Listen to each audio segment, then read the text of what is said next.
I rise in support of this budget proposal. I think if nothing else, today's debate showed us that while we can often agree on what the problem is, sometimes we don't agree on how best to address it. I think the one thing that we would agree on is that everybody deserves an opportunity. They deserve an opportunity for an education, and they deserve an opportunity to be gainfully employed in a society where they have the chance of always being better and rising.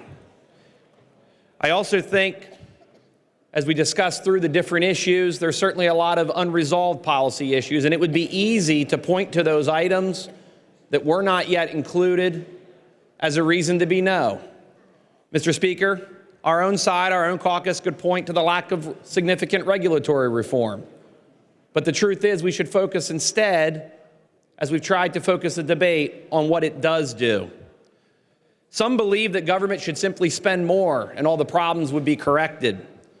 Others, and I find myself in this camp, think that government should take a little less and be smarter about where and how we invest that money. Mr. Speaker, compromise is not a dirty word, and this budget is a compromise.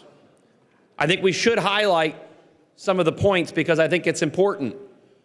As I did earlier in the debate, a record investment in education, and specific to education for all of those who care about property taxes. The truth is, the special education increase will directly impact the outcomes in property taxes, and here is why. Special education is one of the exceptions that allows individuals to go above the index.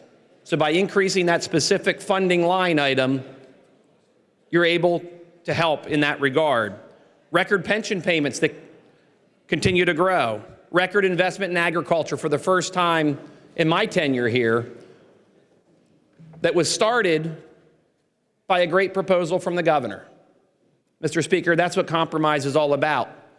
Our chamber, our Ag Committee dutifully worked, with both chairmen from the Senate, to put together a great package to support our farmers and support our businesses. I think it's also worth noting what this budget includes. It includes a significant investment in the rainy day fund. There are some who've expressed a desire to spend that today, when again and again, the bond rating agencies have indicated we need to do a better job of managing our finances. I would offer that this budget responsibly manages regarding accountability and the tracking of state dollars. We pass legislation outside of the budget to ensure taxpayer dollars are accounted for and that the administration can be held accountable. There's also targeted cuts regarding debt and taxes and spending that was also supported by other bills. That's important because that's part of managing more responsibly. And we invest. We invest in those areas that I think we would all agree because it's consistent with our first legislative package that we worked on together.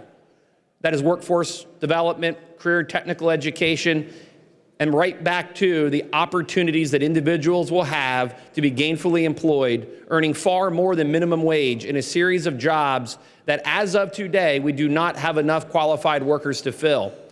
Mr. Speaker, I think that the best solution to poverty is ensuring that we give everyone opportunities to that access regarding education and that access for jobs. That's what we should be focused on because we know the need is there. We need to direct our resources to better meet that need.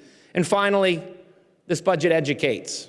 It educates in terms of the kindergarten through 12th grade, higher education, career and technical, the list goes on and on. But it should not be a surprise that we focused on those 5 areas because they line up perfectly with the series of legislative proposals that we worked on collaboratively. Workforce development, protecting victims, governmental reform, and community safety and families. Mr. Speaker, no budget is perfect. Many people have said that. But I do think that this is a good compromise and deserves our support and our consideration. So I thank the members' time regarding this. I urge an affirmative vote, and I look forward to getting quickly to the other bills that are associated with the operation of government because our taxpayers deserve it.